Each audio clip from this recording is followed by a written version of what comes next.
Bagaimana Brida Helen? Apakah Anda ini seorang muslim atau bagaimana? Saya muslim, Bang. Muslim. Sampai sekarang masih muslim? Sampai sekarang sudah 2 kali ke gereja. Kan kalau di masjid kita tuh dipisahkan antara laki-laki dan perempuan. Tapi ternyata pas di Makkah sana kan itu berbaur, Bang.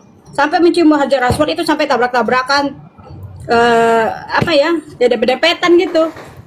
Akhirnya ada banyak, aku lihat ada di situ yang diekspos ada pelecehan-pelecehan juga.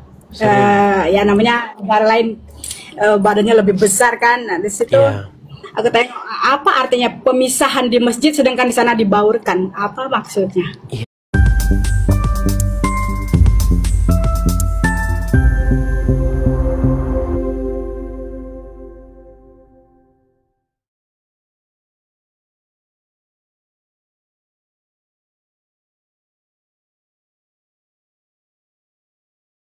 Malaysia ke?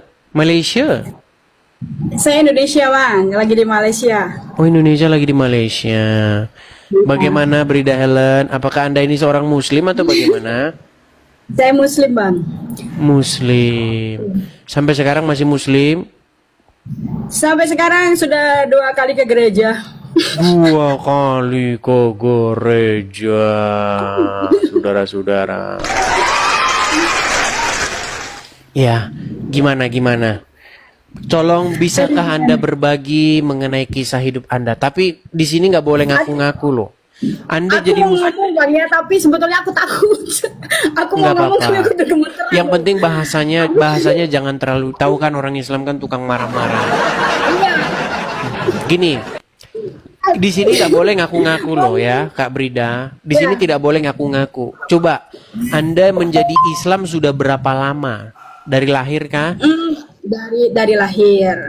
Dari lahir Saya puasa. Islam. Oke. Dari lahir. Coba Tua kalau memang Anda Islam dulu, berarti Anda ingatlah doa-doa ketika sholat, bacaan-bacaan sholat. Coba. Mau bacaan doa. Terserah yang mana aja, yang Anda ingat aja. Bismillahirrahmanirrahim. Alhaakumut takasur hatta zultumur makobir. Kala sopa ta'lamun summa kala sopa ta'lamun.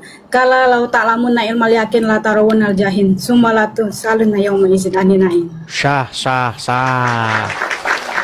Iya, gimana?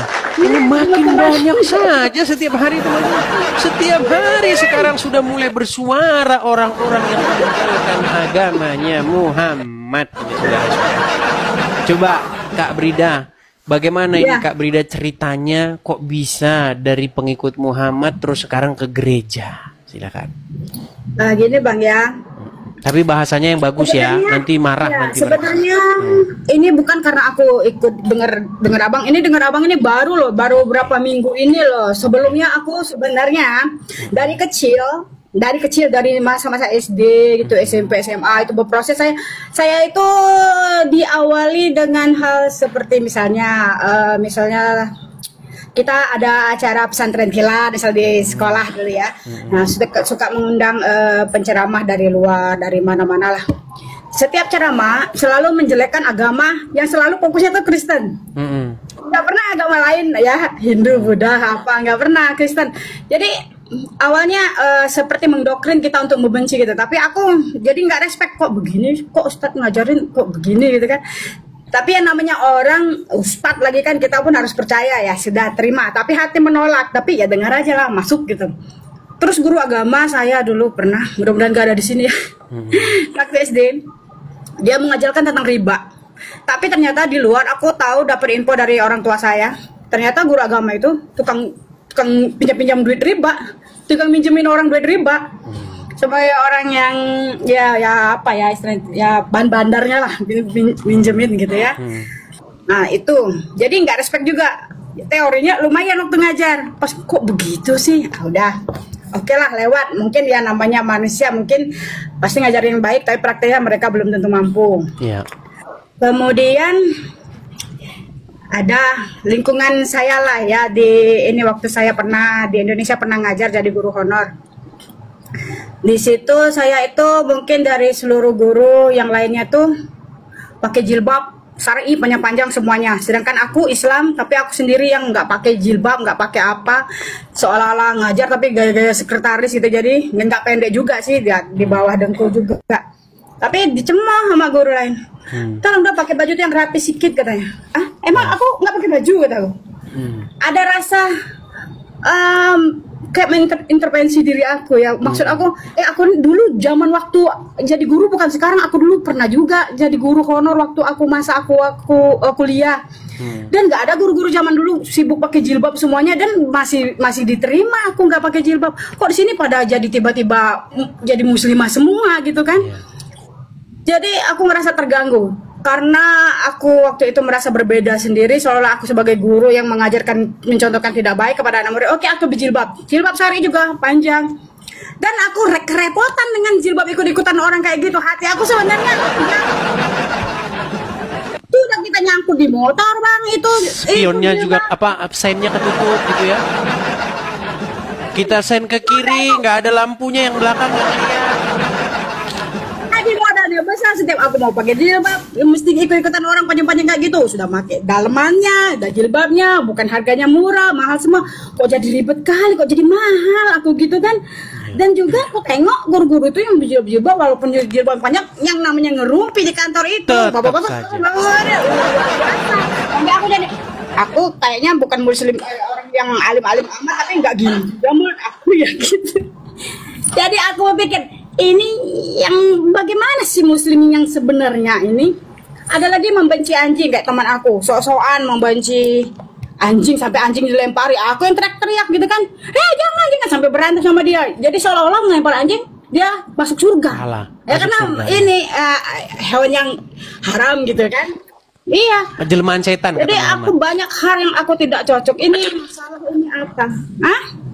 Kata Muhammad, ya? Anjing hitam itu jelmaan terus setan. Lagi,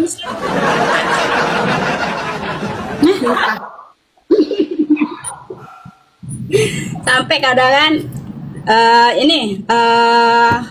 ada kejadian yang masalah, ada dunia politik dulu, Bapak Gubernur yang didemo oleh Indonesia. Anies.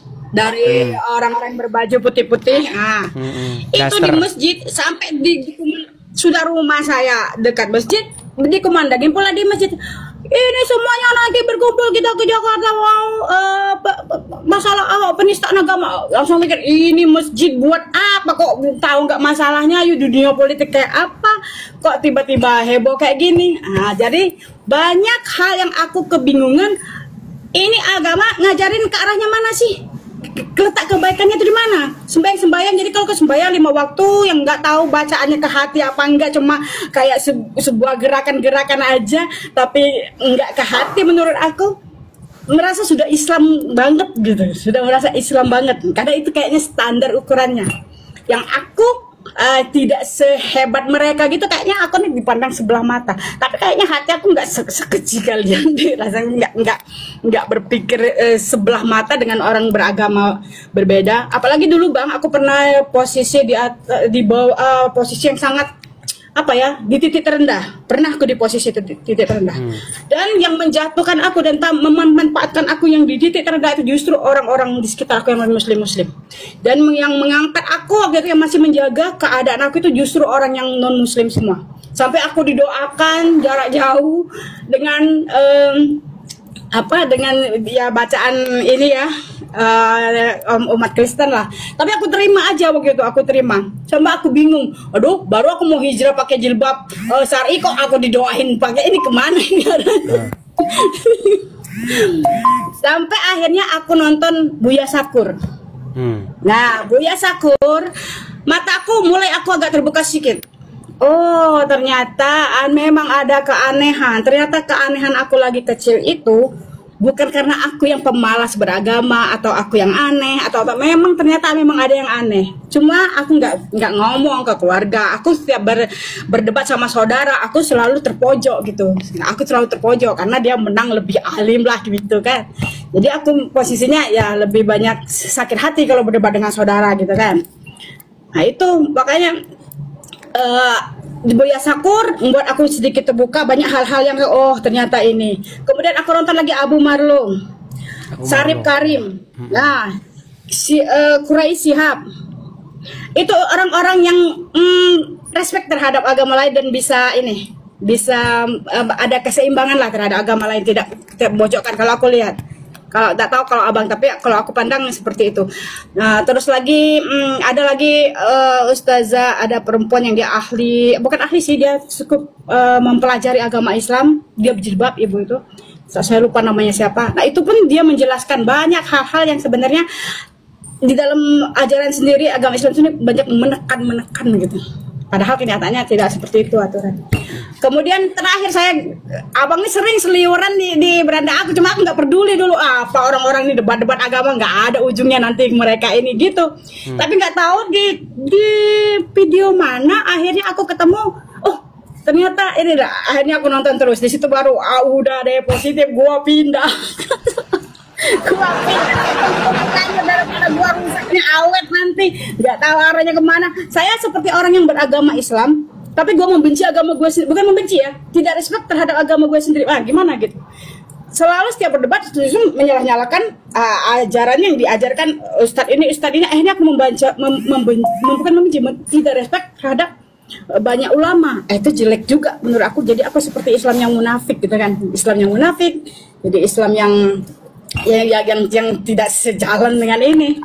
Makanya aku pikir, aku bukan nekat, tapi ini sudah aku pikirkan. Aku sudah nangis beberapa hari untuk pindah ini. Aku yakinkan diriku. Akhirnya aku cari teman aku yang non muslim. Di sini sulit sekali ya, banyak teman aku muslim semua. Akhirnya aku jumpa teman aku, tapi dia di kota lain. Aku bilang sama dia, aku ceritakan semuanya gini. Kamu tolong bantu aku mau ke gereja. Dibantunya. Akhirnya kita dibantunya, aku sudah mulai pergi gereja dan aku ngomong sama ada pengurus gereja, belum tahu namanya apa, tapi nomor telepon aku udah dicatatnya. Jadi setiap ada kegiatan gereja apa-apa tuh dia call saya dan disuruh, kayak hari Selasa ini saya pun dipanggil ke sana untuk ikutin acara di sana, apa-apa semuanya. Saya masih belajar bang, jadi belum tahu. Kalau ya, abang apa-apa bertahap lah. Iya. Membimbing saya pun, kalau abang ada waktu membimbing saya. Oh banyak forum-forum gini. Ada banyak forum-forum Kristen, apalagi yang wanita-wanita begitu, ada kok di channel-channel TikTok juga ada begitu, berbagi cerita sama dia. Tapi ini nggak tahu ya teman-teman aku di Indonesia ada yang kenapa enggak ke saya. Mungkin kalau ada yang nonton juga mungkin kaget. Aku juga ya pasti nanti suatu saat pasti ada nanti satu saat. Ya. Belum cerita sama keluarga dan aku yakin aku tidak mau cerita, biarlah terbuka dengan sendirinya, karena untuk memberitahu juga akan menjadi pertentangan. Toh aku di sini juga hidup sendiri, begitu aku susah pun aku sendiri yang bangkit, diriku terjatuh di titik terendah pun aku bangkit sendiri. Nah, jadi aku pikir udahlah, keluarga mau membuang pun tidak masalah. Kalau mereka menghormati saya untuk menerima perbedaan dan tidak perlu berdebat, ya udah aman, kita masih bersama berkeluarga. Kalau dibuang tidak masalah, saya sudah terbiasa sendiri ke beberapa negara, jadi gak masalah. Mantap. Oke. Hanya itu Kak Brida? Iya bang. Oke. Dan satu lagi ini bang, seperti haji itu ya, aduh. Ini mungkin takut jadi ini ya pro kontra kalau saya ngomong ini. Kan kalau di masjid kita tuh dipisahkan antara laki-laki dan perempuan.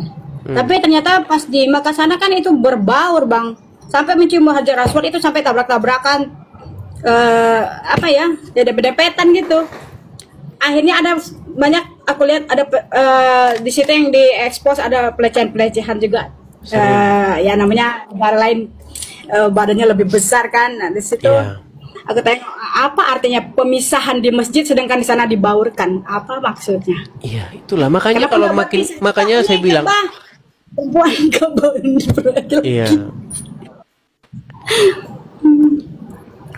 Jadi makanya saya bilang, ketika kita menggunakan akal kita, nalar sehat kita, itu pasti orang itu tidak akan lama-lama untuk mengambil keputusan untuk meninggalkan agama Islam. Nih ya, saya akan bukakan mengenai masalah haji ya. Nih, saya akan bacakan bencana haji itu bencana yang terjadi terus-menerus. Saya akan tunjukkan bagaimana tragedi haji ya. Nih, kalau dalam Al-Quran dikatakan bahwa surat Al-Baqarah ayat 125 dijadikannya tempat itu tempat yang aman menurut Al-Quran. Tapi ternyata tempat itu malah tempat bencana. Nih, saya akan bacakan bagaimana haji itu adalah ritual keagamaan Islam yang paling banyak memakan korban jiwa. Perhatikan. Nih ya. Saya akan bacakan, ini daftar riwayat ya. Daftar riwayat bagaimana bencana-bencana haji yang terjadi. Nih. 2 Juli 1990, sebuah desak-desakan di sebuah terowongan pejalan kaki, terowongan Al-Ma'asim, yang terbentang dari Mekah menuju Mina dan dataran Arafat, berujung pada kematian 1426 peziarah. Kebanyakan diantaranya berasal dari Malaysia, Indonesia, dan Pakistan. 23 Mei 1994, sebuah desak-desakan menewaskan 270 peziarah saat lempar jumroh. 9 April 98, sekitar 118 peziarah terinjak-injak sampai mati, 180 luka-luka. 5 Maret 2021, 35 terinjak-injak. 11 Februari 2003, ritual lempar jumroh diklaim menewaskan 14 peziarah. 1 Februari 250 peziarah tewas. Ini terus 2006 desak-desakan nih. Terus ini makan korban jiwa terus ini. Ritual haji nih. 24 September 2015, 2236 peziarah tewas pada sebuah desak-desakan. Nih. Ini kebakaran nih. Ya. Nih, 340 tewas. Belum lagi yang keren, yang kemarin tahu yang keren jatuh? Nih. Tahu. Nih, kekerasan, protes dan kekerasan nih, pengepungan Makkah nih. Oleh apa nih? Nih lihat nih, ada semua nih. 942 karavan haji nih kembali nih. Nah, terus banyak sekali nih kejadian-kejadian haji itu. Mereka bangga tapi karena mereka menganggap itu syahid. Iya. Padahal di dalam ayat Al-Quran dikatakan bahwa nih, saya tunjukkan ayatnya, bahwa Masjidil Haram itu tempat yang aman menurut Allah. Nih saya bacakan Al-Baqarah ayat 125. Ya. Makanya sebenarnya kita akan berhenti percaya Quran kalau kita menggunakan nalar kita. Perhatikan. Dan ingatlah, ketika kami menjadikan rumah itu, Baitullah, tempat berkumpul bagi manusia dan tempat yang aman. Perhatikan nih. Nih, tempat yang aman. Tempat yang aman dan dijadikan sebagian makom Ibrahim sebagai tempat sholat dan seterusnya dan seterusnya. Ini tempat yang aman. Nyatanya Masjidil Haram itu menjadi tempat yang tidak aman. Copet, pelecehan seksual, injek-injekan. Berapa banyak orang meninggal? Bagaimana Anda katakan ini tempat yang aman? Kan itu viral tuh, yang perempuan yang sampai nangis-nangis itu. Saya kira di Baitullah ini orang-orang, ternyata saya dilecehkan. Ada itu. Jadi ini salah satu platform atau media kita untuk bersuara begitu. Boleh nanti kapan-kapan kalau ada muslimah-muslimah yang lain atau yang laki juga, yang laki-laki juga, muslim-muslim yang lain, boleh datang kemari cerita bagaimana perjalanan hidup Anda meninggalkan agama Islam. Seperti itu. Jangan sama takut. Juga tapi saya di umur sekarang saya masuk ke 48. Gimana? Baru saya memantapkan diri ya di usia 48 ini baru saya 47 masuk 48 baru memutuskan untuk aku ambil keputusan. Karena di dalam tapi agama Islam ini juga pintar, Bang. Dia apabila kita mati dalam keadaan berpindah agama itu pun hal yang tidak baik. Itu nakut-nakutin. Kita Islam terus kita murtad, itu pun kita ada sanksi sosial, ada kayak suatu hukuman. Banyak sekali hal yang nakut-nakutin itu yang membuat kita tuh sepertinya sudah posisi di Islam kita tuh udah dikunci gitu. Iya. Nah, jadi makanya ini salah satu ini tugas ini adalah untuk supaya orang itu sadar bahwa itu adalah salah satu daya upaya untuk membuat kamu tidak berani berpikir. Itu buat nakut-nakutin. gitu. Iya. Banyak hal sih yang buat aku tuh bertolak belakang sampai aku ambil kesimpulan mau dibawa kemana arahnya aku beragama ini. Apa karena berpuasa, sholat. Saya tengok ada teman saya ngedrak, kuat banget setiap malam ngedrak minum. Tapi dia rajin sholat orang juga, Islam jadi itu, orang Islam obatnya itu belum habis dia sembahyang. iya, memang itu. Gimana? Kalau di agama Kristen itu ada nggak yang misalnya bacaan ini sampai 7.000 kali kamu akan mendapatkan surga Nggak ini. ada. Kalau kamu baca ini akan dapat rezeki tiba-tiba. Itu aku Nggak pernah ikutin bang, sampai capek sendiri saya sampai berapa lama, berbulan-bulan saya bang. Nggak ada tuh, ujung-ujungnya saya bilang ya kalau mau duitnya kerja keras lah, nggak ada bacaan ini duduk-duduk habis Iya. waktu aku baca ini. Jadi dalam Bible Kali. itu jelas, carilah maka kamu akan mendapatkan, ketuklah maka pintu akan dibukakan, gitu. Baca alhamdulillah sampai sekian ribu kali. Nanti habis waktu di situ aku nggak kerja jadinya dong. Bahkan kalau tidak sholat Jumat 3 kali, tapir. Ya. Tapir. Nih ada ustadz bilang, misalnya kamu dari kecil sampai berapa tahun itu kamu nggak sholat. Jadi begitu kamu sudah tobat, nah yang kamu nggak sholat dari umur berapa sampai umur berapa itu semua harus dibayar. Langsung aku ngitung, wah berapa banyak. Jadi sisanya aku harus bayar mati pun Ya, aku karena kan lunas Muhammad kan juga dulu ya. pedagang. Mati pun gua nggak lunas juga itu, jadi mikir wah. Tapi bayangin ya, kalau menurut Muhammad, orang masuk surga atau tidak itu kan ditimbang pahalanya. Nanti lebih beratan mana? Apakah dia lebih banyak melakukan dosa apa lebih banyak melakukan kebaikan, kan gitu. Kalau misalnya lebih berat dosanya, maka dia masuk neraka. Kalau lebih banyak kebaikannya, berarti dia masuk surga. Tapi ajarannya itu bertentangan dengan ajaran Muhammad juga. Bagaimana masuk surga itu ternyata karena rahmat Allah, bukan karena perbuatan. Pokoknya kalau makin dipelajari, makin dekat. Saya bilang makin dekat untuk meninggalkannya. Dan juga sesama ulama juga bang banyak pertentangan juga. Jadi kita pun ulama ini bilang jangan dengar ini begitu. Ini juga gitu. Jadi mana ini ulama yang mau didengar? Nih, saya bacakan hadisnya ya. Kalau umat muslim, tapi memang itu ajaran Muhammad juga itu. Ditimbang nanti lebih berat pahala mana gitu. Tapi ajaran Muhammad bertentangan dengan ajaran Muhammad. Pak bayangkan, ajaran Muhammad bertentangan dengan ajaran Muhammad. Nih, saya tunjukkan ya. Lihat nih. Apa dikatakan di sini? Tidak ada amalan seorang pun yang bisa memasukkannya ke dalam surga dan menyelamatkannya dari api neraka. Tidak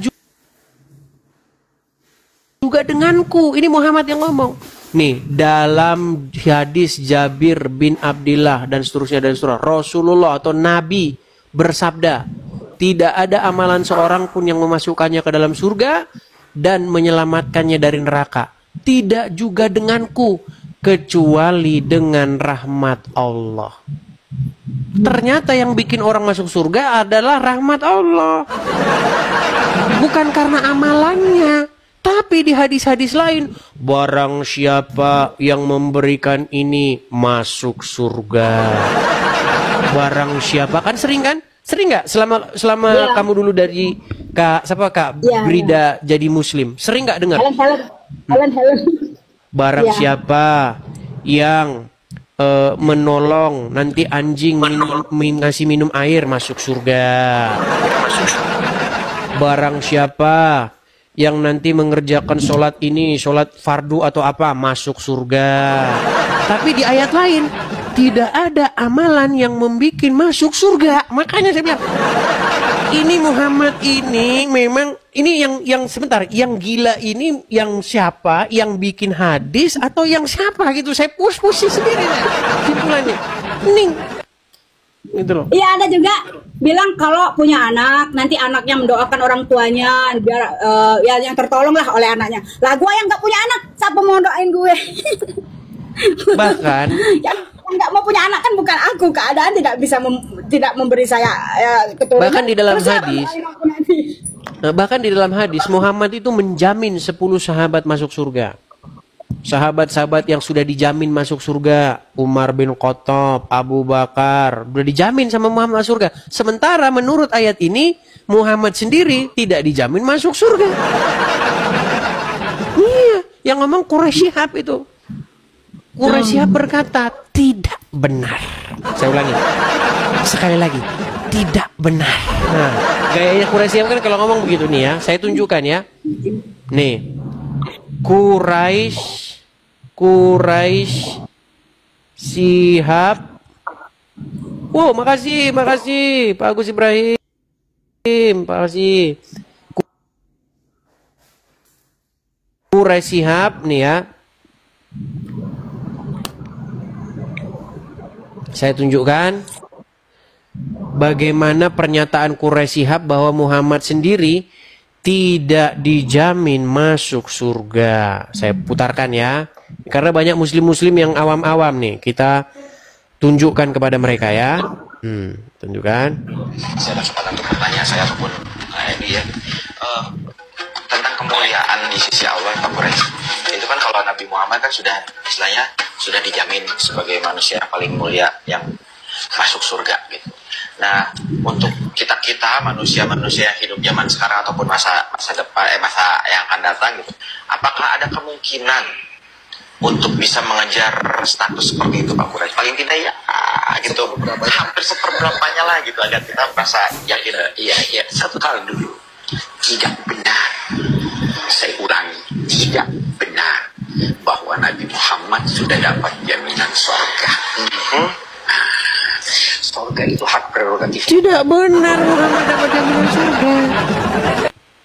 Dari mana? Karena Muhammad sendiri mengatakan dalam hadis tidak ada amalan yang memasukkan seseorang ke dalam surga. Tapi di hadis yang lain Muhammad mengatakan barang siapa mengerjakan ini, mengerjakan itu masuk surga. Ada loh hadisnya. Perhatikan. Man qala la ilaha illallah Muhammadur Rasulullah dakhalal jannah. Siapa yang mengucapkan la ilaha illallah Muhammadur Rasulullah dakhalal jannah. Semua umat Muhammad sallallahu alaihi wasallam masuk surga. Nabi yang mengatakan. Datang sahabat bertanya, wa in zana, wa in saraf, bagaimana kalau dia berzina? Bagaimana kalau dia mencuri? Kata Nabi, wa in zana, wa in saraf, dia berzina, dia mencuri, tetap masuk surga. Coba, di satu sisi Muhammad berkata, tidak ada amalan yang membuat orang masuk surga. Tapi besok pagi Muhammad ngomong, barang siapa mengucapkan syahadat masuk surga walaupun berzina, walaupun mencuri. Makanya saya bilang, kamu kalau jadi murid Muhammad, pasti kamu besok nggak masuk sekolah lagi. Wih, gimana? Satu ngomong begini, satu ngomong begitu. Gimana apa yang mau dipercaya dari Muhammad?